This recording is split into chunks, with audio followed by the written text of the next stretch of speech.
I cannot deliver the mandate on which I was elected by the Conservative Party. I have therefore spoken to His Majesty the King to notify him that I am resigning as leader of the Conservative Party. Liz Truss quits as Prime Minister after just 6 weeks in office. The shortest-serving Prime Minister in British history will be out of Downing Street by next Friday after a chaotic few weeks in power. 2022, the year of 3 Prime Ministers at least. After an astonishing decade in British politics, another unprecedented moment.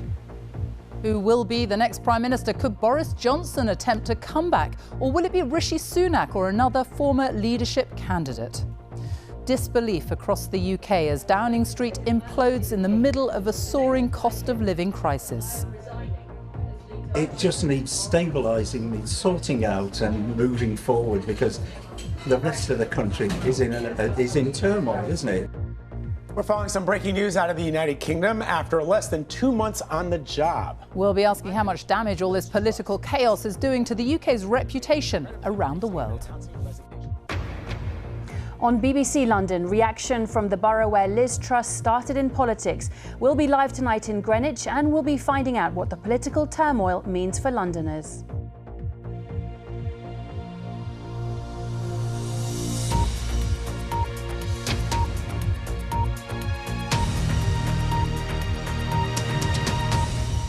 Good evening. Liz Truss has resigned after 44 days in office. She is now the shortest-serving Prime Minister in British history. Just 24 hours after she told MPs defiantly that she was a fighter, not a quitter, she is on her way out, her fate sealed by the resignation of the Home Secretary yesterday and the chaotic scenes in the House of Commons last night as more and more Conservative MPs voiced their disbelief at what was going on. Sir Graham Brady, the head of the powerful 1922 committee of backbench Tory MPs, went to Downing Street this morning at the request of the Prime Minister. At 1:30 this afternoon, Liz Truss emerged outside number 10 and announced that she had spoken to the King and was resigning. A new Prime Minister is expected to be in place by the end of next week at the latest, but it could be as soon as Monday. Well, let's go straight to our political editor, Chris Mason. Liz Truss as Prime Minister, the fastest, shortest and steepest roller coaster in British political history. She rose to the highest office and then crashed from it in record time, faster than any of her predecessors, crushed and humiliated by the reality of such a short tenure. There is never a more important time in British politics than when you can't answer the question, who will be our Prime Minister in a fortnight? Today is one of those moments, yet again. Lunchtime in Downing Street and the lectern is back. 6 weeks and 2 days since Liz Truss stood behind it as she became Prime Minister, she was back too. This time, to resign. I came into office at a time of great economic and international instability. Families and businesses were worried about how to pay their bills. Putin's illegal war in Ukraine threatens the security of our whole continent, and our country has been held back for too long by low economic growth. I was elected by the Conservative Party with a mandate to change this. We delivered on energy bills and on cutting national insurance. And we set out a vision for a low-tax, high-growth economy that would take advantage of the freedoms of Brexit. I recognise, though, given the situation, I cannot deliver the mandate on which I was elected by the Conservative Party. I have therefore spoken to His Majesty the King to notify him that I am resigning as leader of the Conservative Party. So what on earth happens now? This morning I met the chairman of the 1922 committee, Sir Graham Brady. We've agreed that there will be a leadership election to be completed within the next week. This will ensure that we remain on a path to deliver our fiscal plans and maintain our country's economic stability and national security. I will remain as Prime Minister until a successor has been chosen. Thank you. What an extraordinary moment, just 3.5 months since Boris Johnson stood at that lectern and resigned himself. Now his successor has done just the same. The chaos deepens. Enter then this man, Sir Graham Brady, who the Prime Minister mentioned, who will oversee the race to replace Liz Truss. What's he got to say? Good afternoon, everybody. There's not a great deal that I can say at the moment. I have spoken to the party chairman, Jake Berry, and he has confirmed that it will be possible to conduct a ballot and conclude a leadership election by Friday the 28th of October. Do you accept that this is a complete dog's dinner? It's certainly not a circumstance I would wish to see. So what do the other parties make of it? The Conservatives' rivals say it's time for a general election. Call blimey, another opponent for you to face. What do you make of it? Well, it is another opponent, and, you know, we're burning through prime ministers, we're burning through chancellors, we're burning through home secretaries, and that gives it an element of soap opera. But it isn't just a soap opera, and this is, you know, for many people who are facing higher prices, higher mortgages, this is real damage that's being inflicted on them. I really don't think that another revolving door of chaos, another experiment at the top of the Tory party is the way out of this. What needs to happen now? Well, on a UK level, there must be a general election. It is a democratic necessity.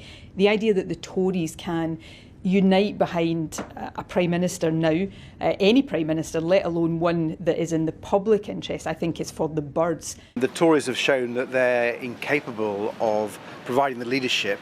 They're not fit to govern our country. We don't need another Conservative Prime Minister. They need to go. We need another general election, and Conservative MPs have got to do their patriotic duty and vote for that. How did all of this happen? The era of Liz Truss is far too short to even deserve that word. This was her arriving as Prime Minister last month. Chancellor. Thank you. In short, nearly her entire programme for government imploded on contact with reality. Mr. Speaker, we're at the beginning of a new era, and as we contemplate, that's right, a new era. Mini-budget maxi-disaster, as her colleagues called this privately. The markets tanked, so did her poll ratings, and her MPs lost faith almost instantly. The other night I asked her, will you lead the Conservatives into the next general election? I will lead the Conservatives into the next general election. Definitely. Well, look, yeah. And even yesterday she said, I am a fighter and not a quitter. Now it turns out she's done with fighting and she's quit. I want to thank my rival friend. So who will take over? You might just remember this guy. Hasta la vista, baby. Thank you. Hasta la vista. See you later. Might we again? Some Conservatives would love it, others hate it. Last time's runner-up Rishi Sunak is another possibility, as are Cabinet Ministers Penny Mordaunt and Kemi Badenoch. And the woman who resigned as Home Secretary yesterday, having a pop at Liz Truss in the process, Suella Braverman. You looking forward to number 10, Jeremy Hunt? The answer is no. The new Chancellor has ruled himself out. In the last few minutes, Sir Graham Brady, who'll run the contest, and the Conservative Party chairman Jake Berry had more to say about how the race will work. Nominations are now open. Will close at 2 o'clock on Monday. Candidates will be expected to have at least 100 colleagues nominating them. That if the party should decide to put forward 2 candidates, there will be an expedited binding online vote of Conservative Party members to choose its next leader. All stages of the leadership election will be concluded by no later than Friday the 28th of October. Who might find themselves moving in here a week tomorrow? After what's happened to Liz Truss, you might imagine it could give some second thoughts. Poisoned chalice it might be, but prized it still is. And tonight, the race is underway. So, Chris, give us a bit more detail about what happens now. It's Tory party members who are going to be voting again. Yes, possibly. Let me walk you through those rules for this race that got underway at lunchtime, and we now know how it will run. So, nominations are open, so those who want to stand can say that they want to stand. They will close at 2 o'clock on Monday afternoon, and crucially, MPs who fancy the job will have to get 100 nominations from Conservative MPs. So the bar is high, and when you do the maths, it means there can't be more than 3 MPs who would get onto that ballot. Then there will be voting, and that will eliminate one of the candidates, and there will be 2 left, assuming there are 3 in the first place. Then, amongst the MPs, there'll be a further ballot amongst those 2, what's being described as an indicative ballot, so that party members would know where the balance of opinion lies in Parliament. Why does that matter? Well, if a Conservative leader can't command a majority in the House of Commons, in other words, amongst their own MPs, they are done for. Case study, Liz Truss. So that indicative vote will still happen. If at that point there are still 2 candidates, in other words, one of them doesn't drop out, it then does go to the Conservative membership in the country, but there won't be the T-shirts and the slogans and the mini manifestos and an expedition around exhibition halls and town halls. Instead, an online ballot to ensure the result can be sorted out by a week tomorrow. So this is democracy in a micro sense amongst a tiny number of people in the grand scheme of things, done at lightning speed. What about all the people sitting at home saying, why can't there just be a general election now? And not just you sitting at home, if that is your view, but also, as you heard just there, the leaders of so many of the opposition parties here at Westminster too.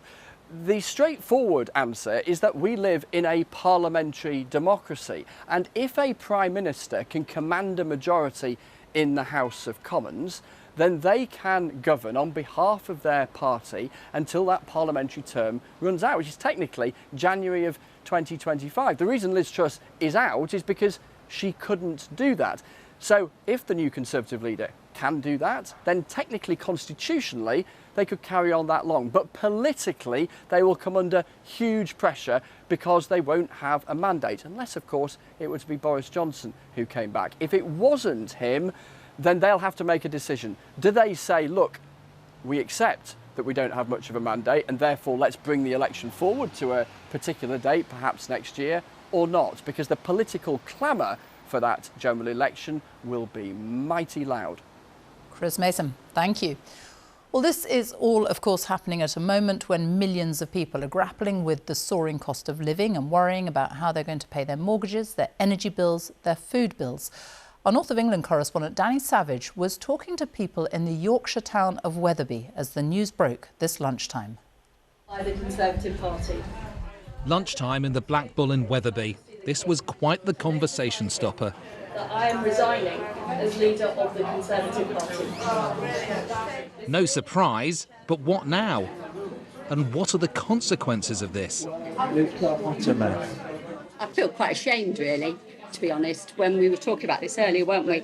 We were saying that anybody from outside England would be very disappointed and, laughing at us. We've got to give the country confidence back, because there certainly is a lack of confidence here. Otherwise people that would normally vote Conservative, like myself, will think very differently if they don't get it sorted. As the latest Tory bubble burst, people in this Conservative constituency are frustrated and fed up.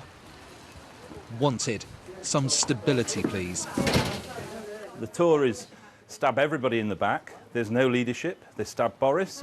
I liked him as a character. Yes, he made mistakes, but he had a majority and was voted for. We are a great country. We have been a great country. We are a great country, and we still will be if we could just rally behind some decent leadership. Liz Truss's time as Prime Minister will be remembered by many for rocketing interest rates and mortgage deals being pulled after that mini-budget.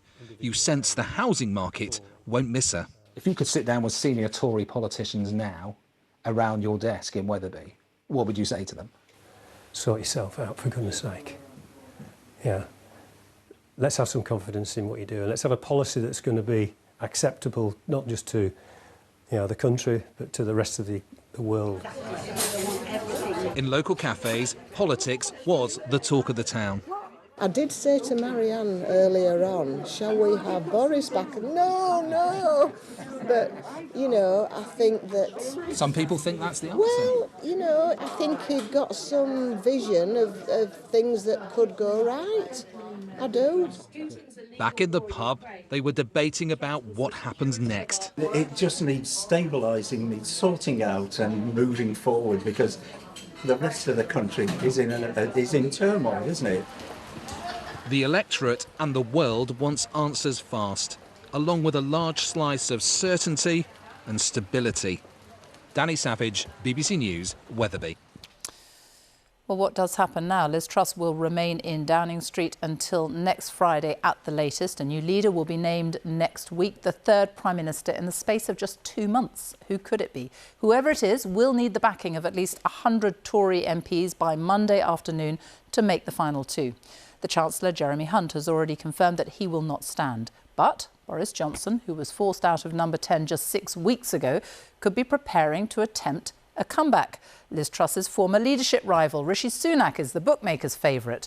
The leader of the House of Commons, Penny Mordaunt, is also likely to stand, as is the former Home Secretary, Suella Braverman, who resigned yesterday, and Kemi Badenoch, currently International Trade Secretary, could also be in the running. Conservative Party members, only around 160,000 of them, may be involved again in choosing the next Prime Minister, who will be in Downing Street by the 28th of October. We will know by next Friday at the latest. So what do Conservative voters make of the collapse of her premiership after so little time? Our Midlands correspondent Navtesh Johal has been finding out. Shopping for a new leader. In this traditionally safe Conservative seat, party members and voters have been watching recent events with consternation. Simon Robinson is the leader of Rushcliffe Borough Council in Nottinghamshire. How have you felt in recent weeks as a Conservative Party member and leader of a local council? Disappointed, surprised. I've never seen anything like it. Things happen so quickly, and not just at Prime Minister level. Obviously, we've seen ministers resign as well.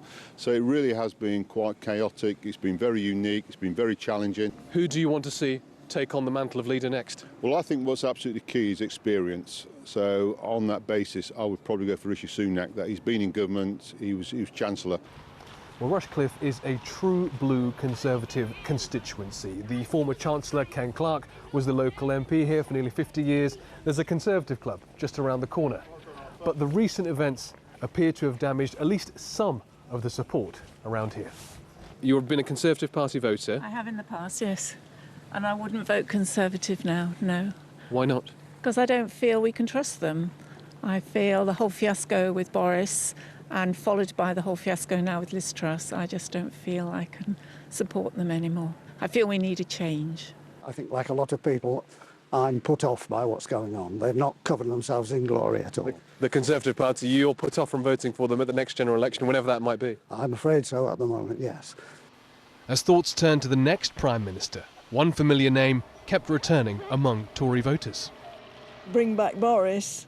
Is that what you'd like to see? Well, he did a good job on Brexit. I think somebody over there agrees with me, so yes, bring back Boris. Well, personally, I'd bring back Boris. That's my answer, really. We hear that he may be throwing his hat into the ring. Why do you want to see Boris Johnson return? I think he was an excellent leader. He made mistakes, he admitted to it, he apologised eventually. But I think he's a good all-round leader. He got us through COVID, he's got that presence that Liz hasn't got. But not everybody was looking ahead. The pace of events means some haven't even had a chance to catch up on today's news. She'll get over it. She'll survive. She's resigned? No, I didn't know that. She resigned earlier this afternoon. Oh, it surprises me. Oh, really? I'd have told her to stay. Navtesh Johal, BBC News, Rushcliffe. Well, let's go back to Chris Mason. And Chris, could Boris Johnson really make a comeback? That is the big question tonight. The return of Boris Johnson, question mark. He remains the giant of his party, and strikingly those around him are neither confirming nor denying that he will run, but therefore entering into that vacuum is all of the speculation. Now, amongst his parliamentary colleagues, there are no doubt those who really like him. There's also no doubt there are those who really, really would not want him back whatsoever. And there's talk among some MPs of defections, resignations, by-elections, were that to happen. Amongst the Conservative grassroots, were it to get to that and a contest between the final two, polls such as they are suggest that Boris Johnson is still popular. It seems that anyone who was to take him on in a final round would fear that he could win, that he could return. And just one final thought on all of this, because of course, yes, there are other names, Rishi Sunak and Penny Mordaunt and Suella Braverman and Kemi Badenoch. There's a temptation just sometimes in politics to rule out the unbelievable. And right now, and certainly in the last few weeks, the idea of Boris Johnson returning, particularly so soon, would have seemed unbelievable. The lesson of today is don't rule out the unbelievable. Chris, thank you. So the shortest serving Prime Minister ever, and her time in office unravelled very fast. Liz Truss was appointed on the 6th of September and she chose Kwasi Kwarteng as Chancellor. Less than 3 weeks later, he unveiled his mini-budget, which spooked the financial markets with its large unfunded tax cuts. Days later, the Bank of England made an emergency intervention, buying up government bonds to try to stabilise the situation. Only 38 days into the job, Kwasi Kwarteng was sacked, replaced the same day by Jeremy Hunt, who went on to scrap most of the measures in his mini-budget. Yesterday, Suella Braverman resigned as Home Secretary over data breaches to be replaced by Grant Shapps. Chaos reigned in the House of Commons last night over a fracking vote. And now the Prime Minister is going too. Our Deputy Political Editor Vicky Young reports on the most extraordinary collapse of power. Liz Truss blamed global events for her troubles, but this record-breaking, humiliating downfall was almost entirely self-inflicted. From the start, she didn't enjoy the overwhelming support of colleagues. Just 50 Conservative MPs had her as their top choice in the first round of the ballot. Some experienced political commentators always had their doubts too. Everyone who's ever worked with Liz Truss will tell you that she doesn't take advice, and she wants to hear from people that she's right, and that you get frozen out if you start telling her that she's wrong. It's a way to make your way so far and so fast in business or politics, but there comes a point when that tin-earedness to contrary advice brings you down. But Tory party members had been impressed over the summer as she set out her radical tax-cutting agenda. But what I'm about as a Conservative is people keeping more of their own money, growing the economy so we avoid a recession. Her rival, the former Chancellor Rishi Sunak, predicted that approach would have serious consequences. Your own economic advisor has said that your plans would mean that interest rates would have to go up to around 7%. So just think what that means for all of your mortgages. His warnings were ignored and Liz Truss entered Downing Street as the fourth Conservative Prime Minister in just over 6 years. Her programme for government was put on hold when just 2 days after being appointed, Queen Elizabeth died and the country entered a period of mourning. When political life resumed, the Prime Minister and her Chancellor surprised everyone, including the rest of the Cabinet, with their plans to cut the top rate of income tax for the wealthiest. Despite the turmoil, Ms Truss refused to back down. Are you absolutely committed to abolishing the 45p tax rate for the wealthiest people in the country? Yes. And it is part, Laura, it is part of an overall package of making our tax system simpler. Many Tory MPs who'd gathered for their party conference were furious, especially as rumours were circulating that benefits wouldn't rise in line with inflation. A U-turn was announced the following day. Within 2 weeks, Liz Truss had sacked her Chancellor and was forced to sit stony-faced as his replacement ripped apart almost all of her economic plan. The Prime Minister and I agreed yesterday to reverse almost all the tax measures announced in the growth plan 3 weeks ago that have not been legislated for in Parliament. And it wasn't just policy problems. For years, critics had highlighted Liz Truss's poor communication skills, including this speech. We import 2/3 of our cheese. That is a disgrace. And in recent weeks, some hesitant interviews haven't helped her precarious situation. We're going to spend more in mortgage fees under what you've done, based on the predictions, than we would have saved with energy.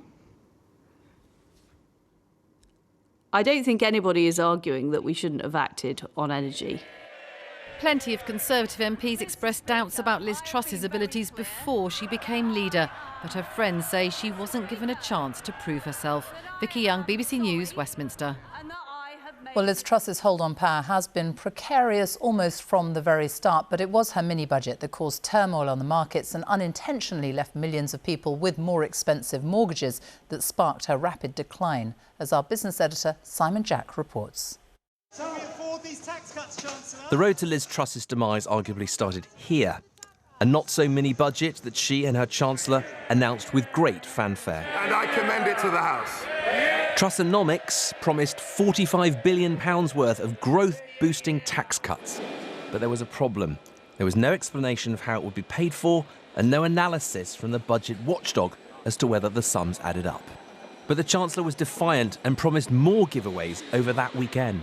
There's more to come. We've only been here 19 days. I want to see, over the next year, people retain more of their income. The financial markets didn't like it one bit. They thought it showed a reckless approach to the public finances. The pound, already weak, fell to its lowest level in history against the dollar. The cost of government borrowing rose so quickly, the Bank of England had to get involved, and that pushed up other borrowing costs. Mortgage rates, which were already rising, spiked even higher, with the cost of an average two-year deal now over 6.5%. The markets gave a massive thumbs down to Trussonomics. So the plan was stripped of almost every major measure. An £18 billion cut in corporation tax, a 1p cut in income tax, energy subsidies for all for 2 years, all binned by replacement Chancellor Jeremy Hunt. The financial markets were reassured, a measure of calm was restored. And even today, as the Prime Minister herself is toppled, the markets have barely moved. How come? So Jeremy Hunt is considered a safe pair of hands by financial markets. He has put in place the policies of Rishi Sunak, and they liked Rishi Sunak. They gave him a lot of credence in the markets. I think what the markets could potentially be afraid of down the line is who is going to be our next Prime Minister. But businesses like this drinks firm in Sunderland have found the political and price instability hard to manage. For us, clarity and certainty are the things that I think every business is struggling with. It's certainly what we're struggling with. We've been through a cycle where we were getting a cost increase on raw materials every month, and that needs to settle. Very few businesses feel in a position to help grow the economy, which was and is the government's goal.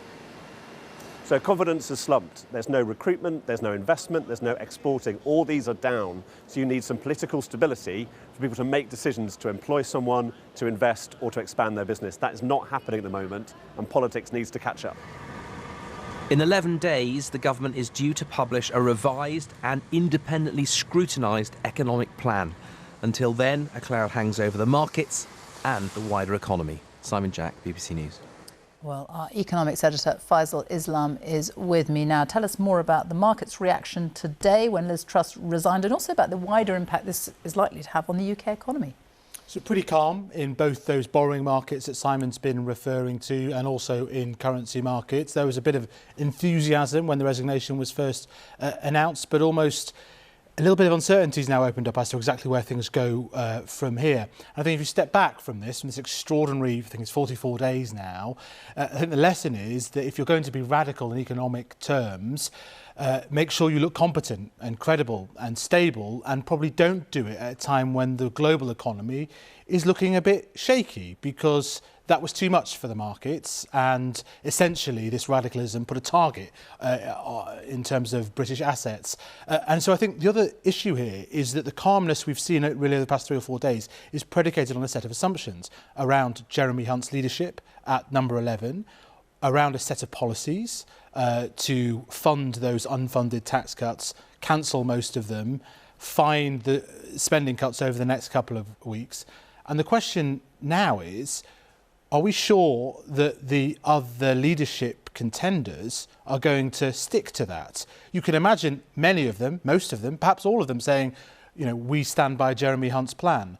But to the extent that they don't, That injects uncertainty into the markets, things open back up, and the instability we've seen in the brief Truss administration could yet outlive her. Faisal Islam, thank you. Well, what about the reaction right around the UK to Liz Truss's downfall? In a moment, we'll hear from Chris Page in Belfast and Thomas Morgan in Llandudno. But first, let's go to our Scotland editor, James Cook, who is in Edinburgh. James. Sophie, yes, I mean, a great shock here, as it is across the UK, and the same calls here from the Scottish National Party that we've heard from the Labour leader Sir Keir Starmer in terms of calls for an immediate general election. That's what Nicola Sturgeon told me when I spoke to her a short time ago. She said it was now a democratic necessity that the country should go to the polls. What of Liz Truss? She was the fourth Prime Minister that Nicola Sturgeon had to deal with, but in truth, she didn't deal with her at all. Liz Truss said during the election campaign for the Conservative leadership that she would ignore Nicola Sturgeon, and in the end, that is what happened, because the two of them in the 45 days had no formal discussions at all, no telephone call whatsoever. They exchanged a few words informally after the death of the Queen, but there was no formal start to the relationship between the two governments, so it's difficult to really assess where it got to. What happens now? Well, Nicola Sturgeon said that Liz Truss would be a footnote in the realms of political history. And I asked her about Boris Johnson, about the possibility of his returning to British politics at the highest level. She said that was a ludicrous idea and a ridiculous idea. It's worth pointing out that the Scottish Conservative leader Douglas Ross is not at all keen on that idea either. He said this evening, people know where I stand when it comes to Boris Johnson. But just taking a step back, Sophie, and considering the potential implications for the debate about the future of the country. I mean, 8 years ago, when Scotland voted against independence, a lot of the discussion was that people should vote no, because to do so would ensure stability and prosperity. And Nicola Sturgeon and other supporters of independence now say, well, look around, that has completely failed to materialise. In fact, the opposite has occurred. And in their view now, although there are still, of course, difficult questions about independence, not least about the economics, they say that what's happening at Westminster advances the cause of independence, although, of course, the Labour Party say it's really about advancing the cause, in their view, for a Labour government. James Cook, thank you. And Chris Page in Stormont, what about the reaction in Northern Ireland? Well, Sophie, it's been said in the last few days that Westminster had ceased to have a functioning government.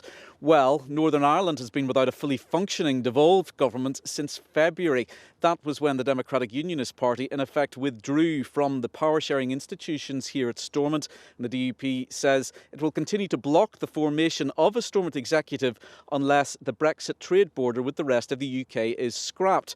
There's no sign of that happening anytime soon. Now, next Friday, the 28th of October, is the latest potential end point for the Conservative leadership contest. But here, that date was already in the diary. That's because it is the legal deadline for a devolved government to be formed. So as things stand, the current Northern Ireland Secretary, Chris Heaton-Harris, is set on that day to call a new election to the devolved assembly. It's thought that would take place on the 15th of December, just about 7 months after voters last went to the polls. There's no doubt that today's events in London have increased the instability. The Stormont parties think, though, that it is still more likely than not that fresh assembly election will be called at the end of next week. The only certainty, though, is that there's a lot more uncertainty. And Thomas Morgan in Wales, the reaction there?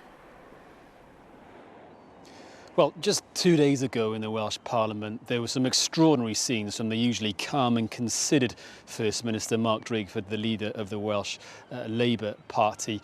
He was visibly raging at the opposition leader, accusing the Tory party of making a mess of the economy. So it'll come as no surprise that Mark Drakeford was scathing of today's events and Liz Truss's government, calling it a complete and utter failure. There was no leadership at all. And another reason he might have been so so scathing, as similarly as to what happened and what's happened in Scotland, is that deteriorating relationship between Cardiff Bay and Westminster. When Boris Johnson was in charge, the relationship was fractious at best. But when Liz Truss came to power, it was non-existent. There wasn't a phone call between them at all. She didn't get in touch with him. Now, it's worth saying that when it comes to the next steps, Mark Drakeford said that it was unlikely, ridiculous really. He said that the Tory party could credibly have a leader that could take them through till 2024, echoing those calls for a general election. Now, when it comes to Boris Johnson, Tory members here in Wales, they might be for that because, of course, in 2019, he managed to equal their best ever result for here.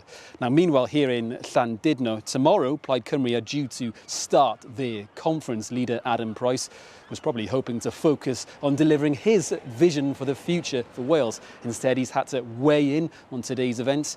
Another voice in that growing wave of opposition leaders calling for a general election. Thomas Morgan, Chris Page and James Cook, thank you all.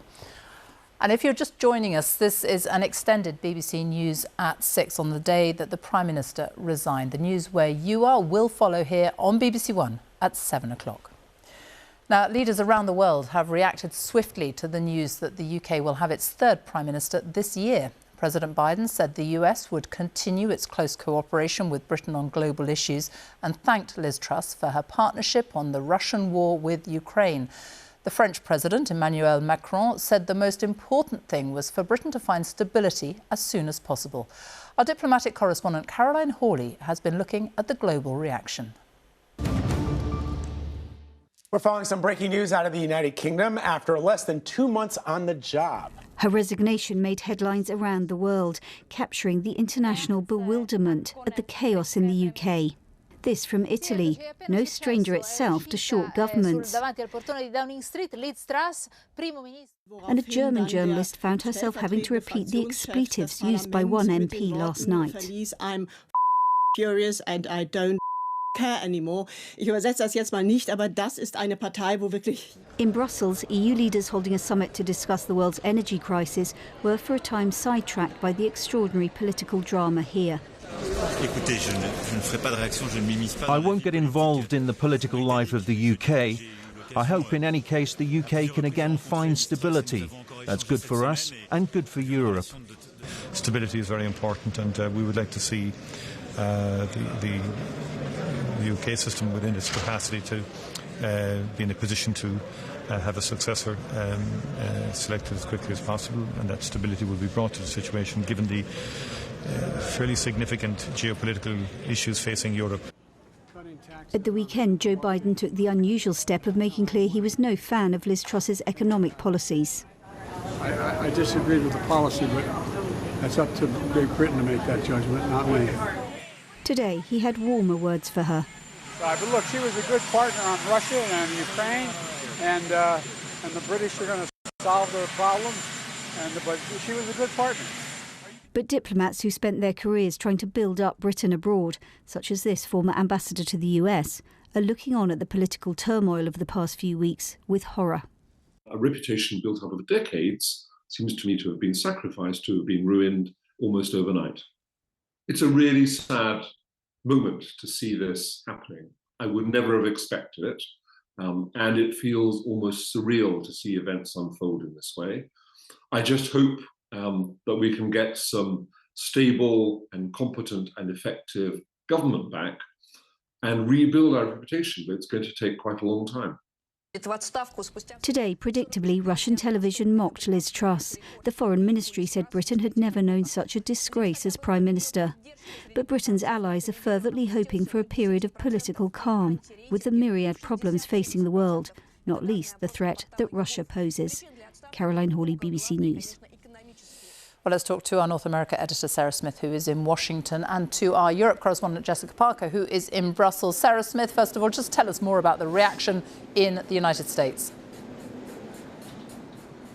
Well, in a written statement, President Biden has talked of the enduring friendship between the US and the UK. And then his chief of staff also issued a statement in which he used those magic words that British Prime Ministers love to hear. And he talked of the special relationship between the two countries. But of course, you can't have any kind of relationship with a partner who has no stability and no reliability. What the White House really want to see is a return to stable government and a Prime Minister in office who's going to stay there long enough for it to be worth the President building a relationship with. I mean, it was highly unusual for President Biden to make those remarks about Liz Truss's economic policy. US presidents do not interfere in other countries' domestic politics like that. But then, of course, these are not normal times. He did praise Liz Truss as being a reliable partner on Ukraine, and that's what the White House will be looking for most in the next Prime Minister. Someone who is committed to continuing to help Ukraine and holding Russia to account for the war. That's really important to the White House, not least because President Biden has cast that as an existential battle between democracy and autocracy. The other thing that there are deep concerns about here in the White House is the post-Brexit Northern Ireland protocol, and they're worried about what implications that could have for peace in Northern Ireland, and that's something that matters a great deal to President Biden personally. He'll want to take that up with any new incoming Prime Minister as well. But mostly what the White House are looking for, the people in there who have been watching open-mouthed at what's been going on in the UK over the last few days. They want somebody who is reliable, stable and going to stay the course. They just want a return to boring politics as normal and somebody that they can deal with across the Atlantic. And Jessica Parker in Brussels, EU leaders are gathering there this evening. I can imagine this is all going to be a hot topic of conversation for them. Yeah, I mean, EU leaders were arriving for the summit as the news of Liz Truss's resignation broke. They were strolling down that red carpet that British Prime Ministers, of course, used to stroll down. And immediate words of reaction to the news included that it was unfortunate, but also predictable. Luxembourg's leader even listed off the British Prime Ministers that he has known since 2016, because some here are pretty clear.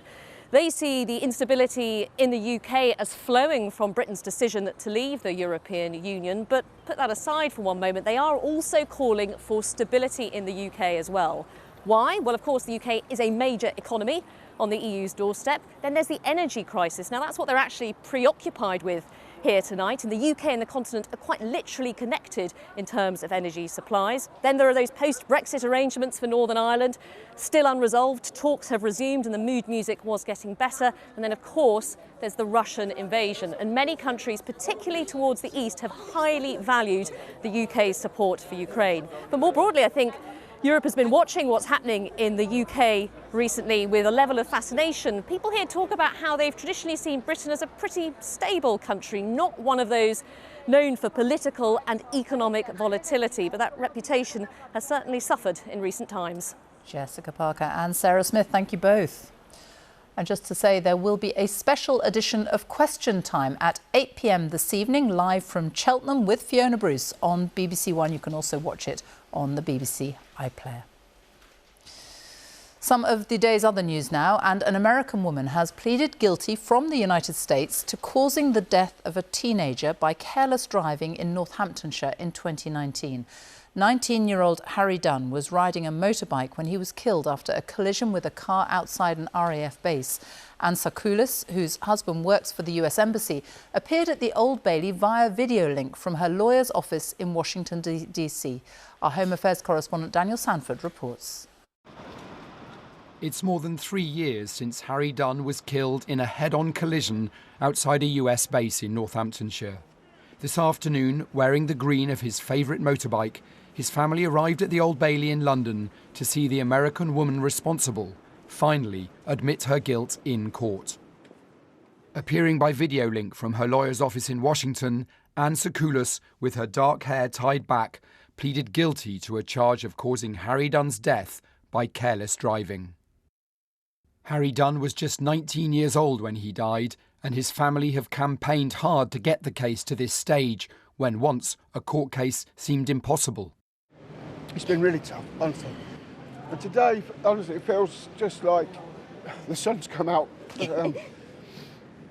I didn't know if we'd ever get to this stage sometimes, and thankfully for today, with the support of these guys and you guys, we've got there, and we've got justice for our son. I really feel that.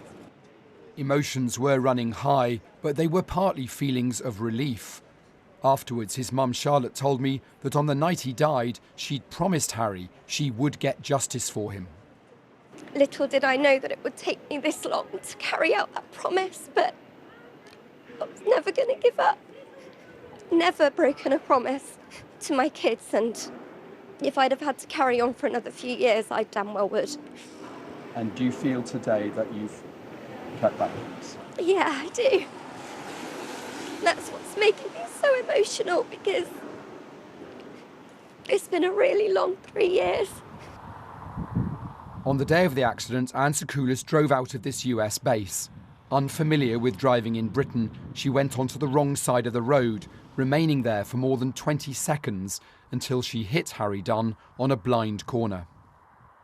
The base where her husband worked is a highly secretive communications centre, and she flew out of the UK 19 days later, claiming diplomatic immunity. The judge has now directed that Anne Secoulis should return to the UK to be sentenced next month, though there's no way of enforcing that. Daniel Sandford, BBC News.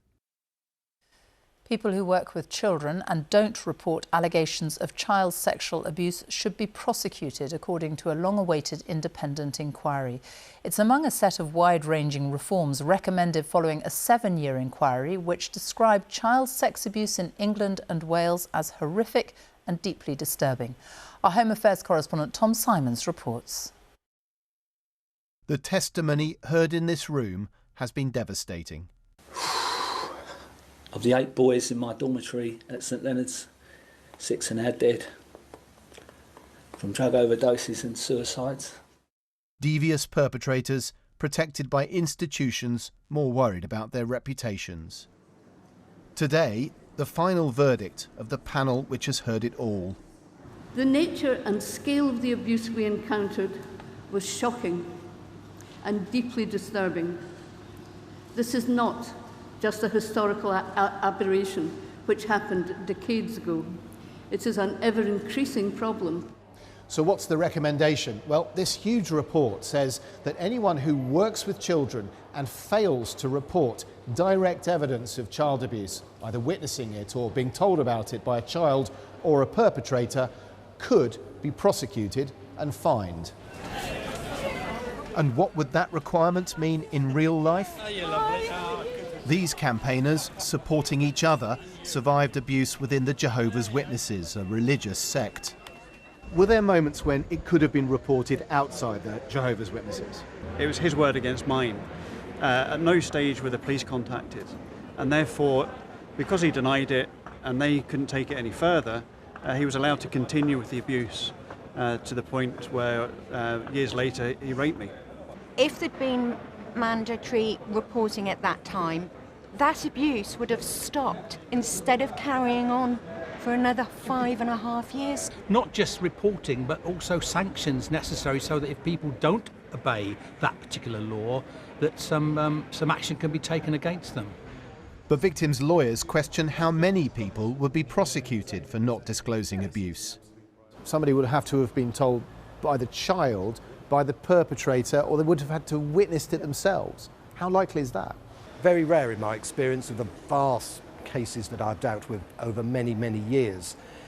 And that is a problem with the proposed legislation. Yes, that bit's fine, but it doesn't deal with the vast majority of cases that I see, which is where a report is made of concern. The government will now consider the recommendation. Today, Labour said it would change the law. Tom Simons, BBC News.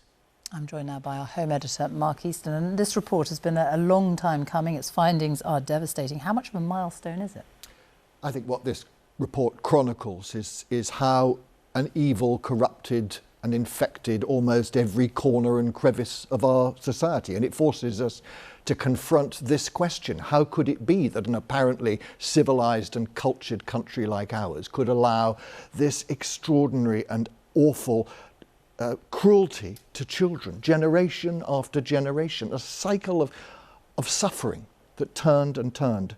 Now, today's report comes up with an answer, but it doesn't make for easy reading. It says that our response to child sexual abuse reflects our attitude towards children. Now, when they cried for help, we didn't listen, we refused to believe, and we turned away. But today's report, I think, has an even greater importance than its recommendations on how the mechanisms of child protection should work. I think this has to be a turning point when our society confronts the unfathomable suffering of generations of children, but also to recognise that children will be abused today and tonight and tomorrow. And if we truly care, we must all do whatever we can to make it stop. Mark Easton, thank you. Well, let's go back to our main story now, the resignation of the Prime Minister Liz Truss after just 44 days in office. It came after she made multiple U-turns on much of her economic policy, sacked 2 cabinet ministers, and much of the party turned against her. We'll have a new Prime Minister by the end of next week at the latest, and this is how the coming days will shape up. Nominations are now open for the Conservative leadership contest. They will close at 2 p.m. on Monday afternoon. Tory leadership hopefuls will need at least 100 nominations from MPs to make it through. There will be hustings later on Monday, and MPs will vote to whittle the number of candidates down. The final 2 candidates will go to an online vote for Tory party members, and everything will be concluded by Friday, the 28th of October, and the country will have a new Prime Minister. Liz Truss has become the shortest-serving Prime Minister in British history, and this was the moment at just after 1:30 this afternoon that she announced it was all over. I came into office at a time of great economic and international instability. Families and businesses were worried about how to pay their bills. Putin's illegal war in Ukraine threatens the security of our whole continent, and our country has been held back for too long by low economic growth. I was elected by the Conservative Party with a mandate to change this. We delivered on energy bills and on cutting national insurance. And we set out a vision for a low-tax, high-growth economy that would take advantage of the freedoms of Brexit. I recognise, though, given the situation, I cannot deliver the mandate on which I was elected by the Conservative Party. I have therefore spoken to His Majesty the King to notify him that I am resigning as leader of the Conservative Party. This morning I met the chairman of the 1922 committee, Sir Graham Brady.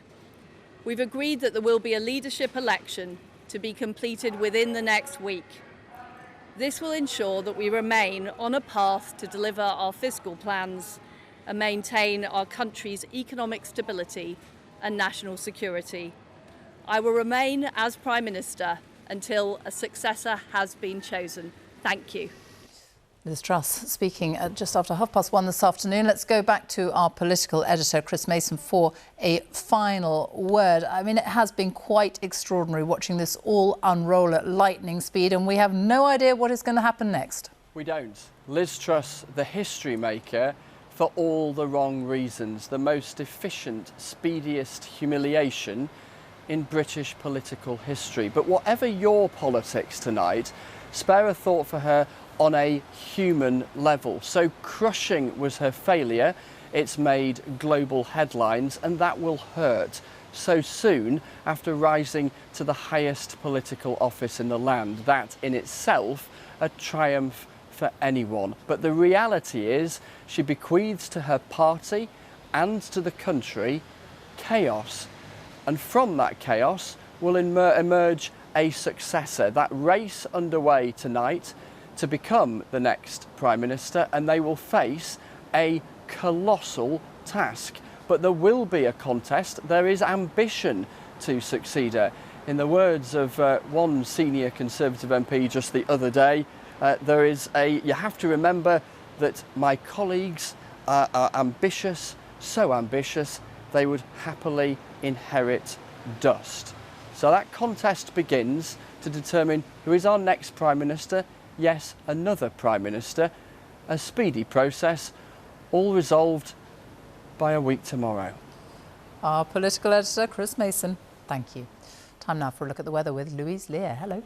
Hi there, Sophie. Quite literally first thing this morning, we had stormy skies across Westminster. As you can see, a lot of heavy rain. We should have guessed, really.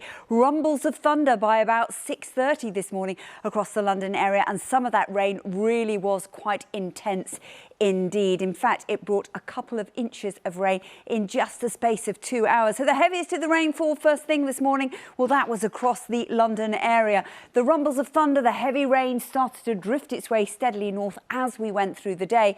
And actually, we've still got some wet weather hanging around at the moment, sitting across northern England, gradually drifting its way into eastern Scotland. And it will linger through the night here. So we've got some rain across eastern Scotland. At the same time, the next low starting to wind its way in from the southwest, driving in some sharp showers. Sandwiched in between the two, we could see some low clouds, some mist and some fog forming.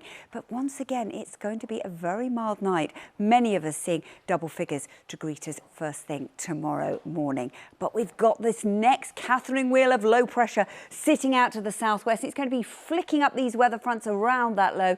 Plenty of sharp showers to look out for again tomorrow, and some of them heavy and thundery. So sharp showers into the southwest, gradually drifting their way steadily north and east. So nowhere immune from those showers as we go through the day tomorrow. They will rattle through at quite a pace as we see strong winds, maybe gusting in excess of 50 miles an hour on exposed southwest coast. But look at the temperatures, still very mild as we head towards the end of October. We're looking around 18 or 19 degrees the high. Here's the start of the weekend. One front drifting away. This little bump in the isobars here, that's a ridge of high pressure, quietening things down before the next Catherine wheel of low pressure and frontal systems start to push in.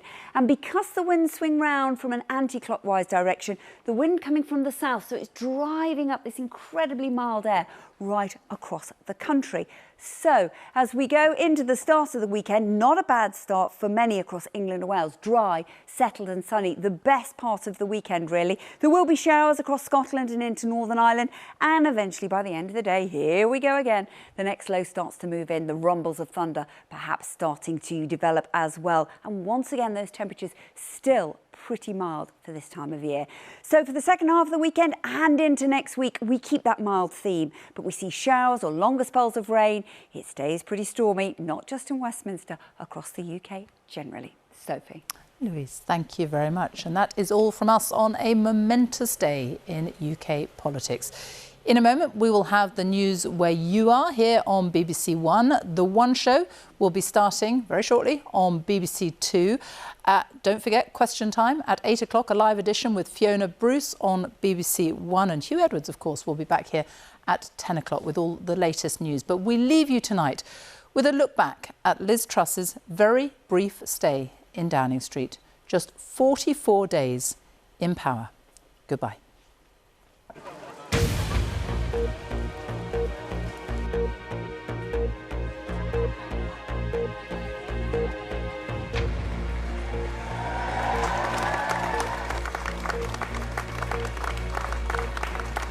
I have just accepted Her Majesty the Queen's kind invitation to form a new government. I'm honoured to take on this responsibility at a vital time for our country. Promise, Your Majesty. Your Majesty.